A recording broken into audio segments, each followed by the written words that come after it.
அனைவருக்குமே வணக்கம். சற்று முன் கிடைத்திருக்கக்கூடிய ஒரு மிக மிக முக்கியமான செய்தி ஒன்று வெளியாகியுள்ளது. சற்று முன் கரூரில் மறைக்கப்பட்ட உண்மைகள் வீடியோ ஆதாரம் வெளியீடு இது மாதிரி பார்த்தீங்கன்னா செய்திகள் வெளியாகிருக்கு.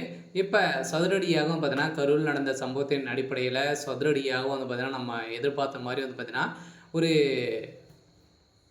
ஒரு மிகப்பெரிய சம்பவம் நடைபெறுது இல்லையா? ஸோ அனைவருக்குமே தெரியும் கரூரில் செந்தில் பாலாஜி அவர்கள் செய்த சம்பவம். ஸோ நாடு முழுவதுமே பேசக்கூடிய அளவிற்கு சம்பவம் நடந்தது. இந்த சம்பவத்தின் அடிப்படையில் சதுரடியாக பார்த்தீங்கன்னா இந்த உயிருக்கு அனைத்துக்குமே திமுக தான் காரணம் அப்படின்ற மாதிரி பார்த்தீங்கன்னா இப்போ வெளியேறக்கூடிய உண்மையின் அடிப்படையில் சதுரடியாக ஆதாரத்தோடு பார்த்தீங்கன்னா நீதிமன்றத்தில் சிக்கியிருக்காங்க சொல்ல திமுகவுடைய தலைமையகத்துக்கு. ஸோ நீதிமன்றம் போட்ட உத்தரவின் அடிப்படையில் முதல்வர் ஸ்டாலினுடைய கதை ஒட்டுமொத்தமாக முடிந்திருக்கு. சொல்ல ஏற்கனவே ஸ்டாலினுடைய ஆட்சி சரியில்லை அப்படின்ற மாதிரி திமுகவுடைய அலுவலகத்திற்கு நிறைய எதிர்ப்புகள் இருந்தது. இந்த எதிர்ப்புகளின் அடிப்படையில் இப்போ சதுரடியாக பார்த்தீங்கன்னா கரூரில் நடந்த மறைக்கப்பட்ட உண்மைகள் இப்போ வீடியோ காட்சி வெளியாக இருக்குது. இந்த வீடியோ காட்சியின் அடிப்படையில் ஒரு மிகப்பெரிய செய்தது ஒரு மிகப்பெரிய கூட்டு சதி அப்படின்ற மாதிரி இப்போ தகவல் வெளியாக இருக்குது. இதை பற்றி இந்த வீடியோவில் நம்ம முழுமையாக பார்க்கலாம்.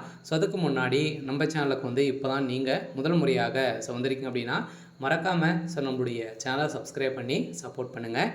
வாங்க வீடியோக்குள்ளே போகலாம். பார்த்தீங்கன்னா கரூரில் மறைக்கப்பட்ட உண்மைகளை பொறுத்தளவுக்கு பார்த்தீங்கன்னா விஜய் அவர்கள் மீது தான் அனைத்துக்குமே பொறுப்பேற்க வேண்டும். அவர் செய்தது ஒரு மிகப்பெரிய கூட்டு சதி. அவர் நேரத்துக்கு வராது தான் இது மாதிரி சம்பவம் நடந்திருக்கு அப்படின்ற மாதிரி விஜய் மீதே திமுகவினர் பார்த்தீங்கன்னா கடுமையான விமர்சனங்கள் செய்து அவர்களை அரசியலாகவே மாற்றியிருந்த நிலையில் இப்போ அதிரடியாக பார்த்தீங்கன்னா அங்கு சிசிடிவி காட்சி மூலமாக சிக்கிய வீடியோக்களின் அடிப்படையில் அதிரடியாக அங்கு ஏற்கனவே திமுக பார்த்தீங்கன்னா கூலிப்படைகள் இறக்கி மாதிரி சம்பவங்கள் நடத்துறதுக்கான அனைத்து முன்னேற்பாடுகளுமே அங்கே நடந்தது இல்லையா? அனைவருக்குமே தெரியும். திமுகவுடைய அறிவாளர் தான் பார்த்தீங்கன்னா அனைத்துக்குமே இடம் கொடுத்துருந்தாங்க. இது ஒப்புதல் கொடுக்காம இருந்த நிலையில் ஒரு சிக்கனமான இடத்துல கொடுத்துருந்த நிலையில் விஜய் அவர்களுக்கு எப்படி கூட்டம் வரும் அப்படின்ட்டு அனைவருக்குமே தெரியும். இதை தெரிஞ்சுக்கிட்டு பார்த்தீங்கன்னா இது மாதிரி இடத்துல கொடுத்த சம்பவத்தின் அடிப்படையில் தான் இது மாதிரி நடந்திருக்கு அப்படின்ற குற்றச்சாட்டுகள் வைத்திருக்காங்க.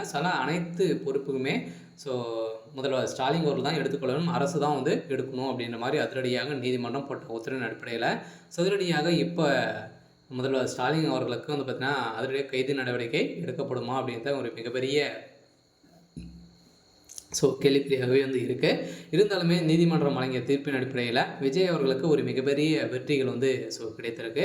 இருந்தாலுமே என்ன நடக்குது அப்படின்றத தொடர்ந்து அடுத்தடுத்த வீடியோவில் பார்க்கலாம். சரி, ஓகே. இன்னைக்கான அப்டேட் இதுதான். மறக்காமல் நம்மளுடைய சேனலை சப்ஸ்கிரைப் பண்ணி சப்போர்ட் பண்ணுங்கள். தேங்க்யூ.